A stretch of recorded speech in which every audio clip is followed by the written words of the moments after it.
a lot of parents, when they think about the classical approach, aren't necessarily thinking about the structure we just talked about. Instead, they are thinking about one portion of the classical approach, which is a focus on repetition of four key times in history: the ancient history, medieval history, early modern times, and then modern times. And one key thing that the classical approach is really great at is going through a cycle of history 3 times during a student's academic career, so that they would actually cycle through the 4 different periods of time 3 times during their schooling. Now, a lot of parents in homeschooling have picked up on this, and some of them almost have forgotten about the structure that is typically associated with classical approach and focus instead on this portion of the classical methodology. Nothing wrong with that, because this is a really good point. Students learn by repetition, and it's a really great opportunity for them to really get it in their mind about the different periods in time. So some people who will call themselves classical really mean that they're focusing more on that repetition aspect than the structure that typically is traditional for classical approach. Now, when we say here at Winter Promise that we embrace the classical approach, there are aspects of the classical approach that we utilize.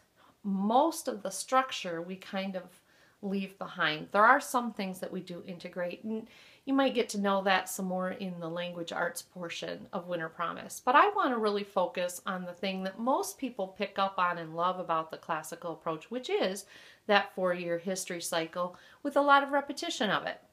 Winter Promise does integrate this. Now, in spirit, not in taking it as far as maybe a classical homeschooler would. We feel that there's a lot of benefit to that type of repetition, but I also know that there's a lot of times when parents will get kind of through the second repetition and they'll be like, we've done this before, it's just the books are harder. And they think about doing a 3rd cycle and they're like, oh, we need to do something different. Here at Winter Promise, we feel like taking the nugget of that idea of repetition, but kind of working it a little so that it still maintains a joy of discovery, like Charlotte advocated, is the better way to go. So what we do is we integrate those elements of repetition. We divide part of our curriculum into that 4-year cycle, but we also do repetition in a different way. I'll give you an example. Our Adventures in the Sea and Sky is a perfect example of repetition that's still not completely inside of the classical 4-year rotation. Instead, Adventures in the Sea and Sky is actually a 1-year study of world history, but it does it from an entirely different vantage point. It goes through history from the history of transportation, watching how sailing, flight, and space travel have actually influenced the major movements in history and the outcomes that we see in the different eras in history. So that looks at the history through an entirely different lens, so that when a student approaches this, if they've done some work in ancient history, it's going to be nothing like the ancient history that they encounter in Adventures in the Sea and Sky, because an entirely different lens is used. And that adds to that joy of discovery and that freshness that there is, that when you encounter it, it's not something you've done before, just the books are harder. It's, wow, this is a whole new aspect to something I love learning about in a different setting, and now I'm learning a whole different way to look at it and a whole new way of thinking about this particular topic. We do the same with Children Around the World. Children Around the World actually goes through the history of many different countries in a week, so that you really are able to follow the different developments of a nation from its earliest beginnings to its formation as a nation state, and then how it geopolitically interacts with the world today.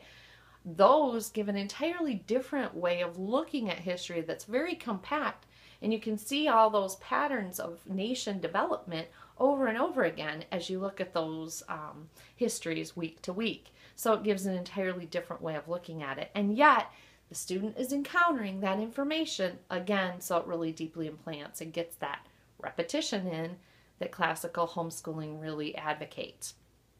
Well, classical approach then really is highly scholastic, can be dry and dull, can seem over-structured to parents, and for students, it really connects strongly with one learning style and doesn't connect so strongly with others.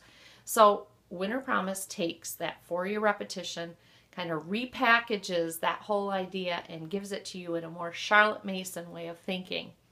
If you look at your graphic, you'll see that the downsides and the strengths and weaknesses of the classical approach are directly across from the Charlotte Mason ideals that we so strongly have laced throughout our curriculum.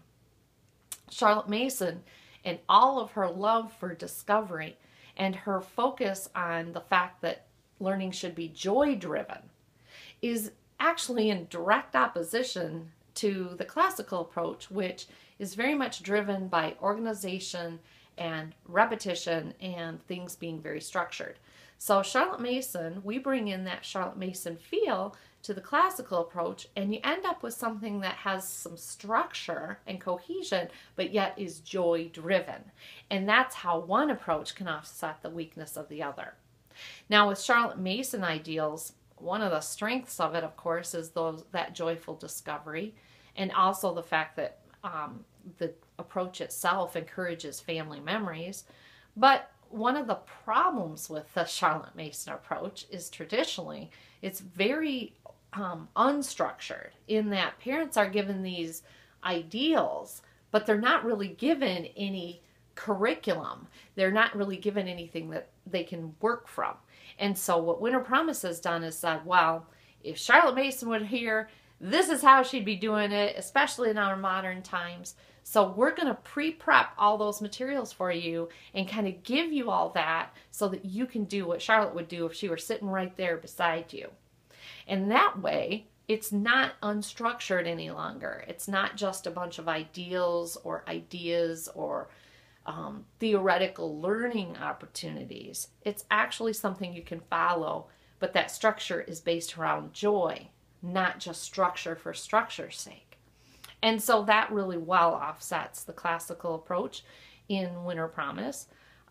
Winter Promise just does include this with easy to use preset materials that most moms and dads find are just super easy to use. Okay, now our next approach, if you look at our bottom left of the graphic, is traditional schooling. I know most homeschoolers would say, well, I got out of traditional schooling because I wasn't all for traditional schooling methods. And most homeschoolers would agree, and I definitely agree with that as the major driving force of our curriculum. But there are some traditional schooling methods that have proven very effective and are still great to include in a curriculum. Things like memorizing math facts and using flashcards to do it. There's really not too many better ways to do it, and by the time you get there, you just find that that really works. Workbooks are another one. Winter Promise really integrates from that approach workbooks so that on a limited basis, students are using workbooks because, first of all, it's a great delivery method for students, but second, it gives parents the opportunity to work with other students while their student is doing something largely self-driven. It's a smaller part of our program, but we use it in very targeted ways to enable the family to function and move together, and also to use it in the ways that are most effective. You'll find workbooks in Winter Promise in language arts, some in science, but they're very targeted to be something that's actually more effective than if you used another learning method. Of course, Winter Promise workbooks aren't necessarily what you'd find in a traditional schooling method in a traditional school. They have lots of great characters and activities and interactive kinds of things that you probably wouldn't find there. So we put our own flavor into it nonetheless and make it something that really motivates kids. You'd find this like in our language arts workbooks for level 3, for grade 3 or 4. We introduce great characters into those books, and they just make the learning a lot of fun.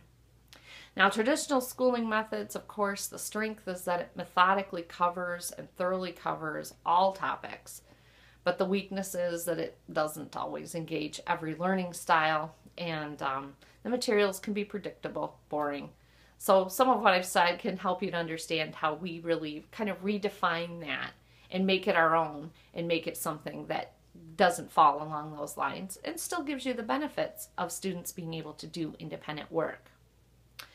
Now, the direct opposite, the thing that offsets those traditional schooling methods, are the hands-on learning.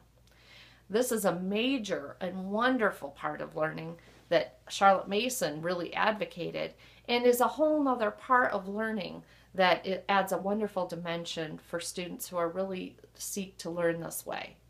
But almost every student imprints information better when they're doing and trying rather than just hearing about it or seeing it in print. So the strength of hands-on learning is actually kinesthetic activities connect and really stick for the long term. There's something that students really remember and that really get them involved. The weakness, of course, is for parents. If you build a learning method around this, there's a lot of prep. Years ago, my family tried this kind of a program that was basically all hands-on learning. And I'm telling you, I was worn out. After 3 months, I thought, well, as much as theoretically, I think this is fantastic, I'm worn out. My kids, I'm so bored by the material by the time I finally finish prepping it that there's no joy in presenting it. We're not having fun as a family. I feel guilty all the time because I'm never doing a good job, and this is just running me ragged. I call that kind of learning method an all expenses paid guilt trip, because you're paying an awfully lot of money to really feel guilty about all the ways you're probably falling short, unless you're a better mom than I am. So for hands-on learning, Winter Promise has really done all the work of prepping for you. We carefully choose activities that connect with students and yet aren't heavy on prep, or the prep work is all done and it's prepared for you and it's right in your curriculum. Sometimes parents will say, well, you know, Winter Promise isn't the least expensive curriculum in the world. But when you look at the hands-on activities and the ways we reach out to you, all of that development really creates an environment and a learning experience that is so much more. And compared to the dollar amounts for ineffective curriculum that really doesn't reach your student, or reaches one student and it doesn't reach the other students in your family, most parents who use Winter Promise would say, wow, this was so worth it. I didn't have to buy anything else, and look at all these great hands-on experiences my kids have had. And I've had them with them because I didn't have to prep them. We just discovered it together. So when you look at kinesthetic, although it can be a lot of prep, Winter Promise makes it so that it's not a lot of prep and you have a lot of really educationally driven, rich content activities. Those help to offset those traditional methods so that if a student is spending a little time in some workbooks for their language arts, they also probably have a language arts activity that's more hands-on to offset that, or one in another subject.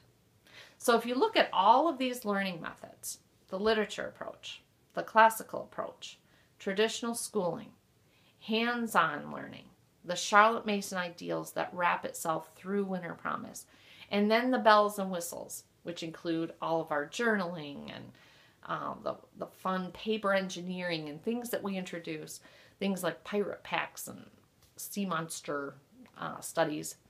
All of those work together in one cohesive whole. And as you look at the graphic, you can see how the weaknesses of one are offset by the strengths of another, and vice versa. That all blends together to make a curriculum that really, at its core, is designed to be a great experience for your family. No matter what kind of a learner you've got, we've got something that connects with you, and it's all designed to be practical and doable. It's something you're going to love about Winter Promise.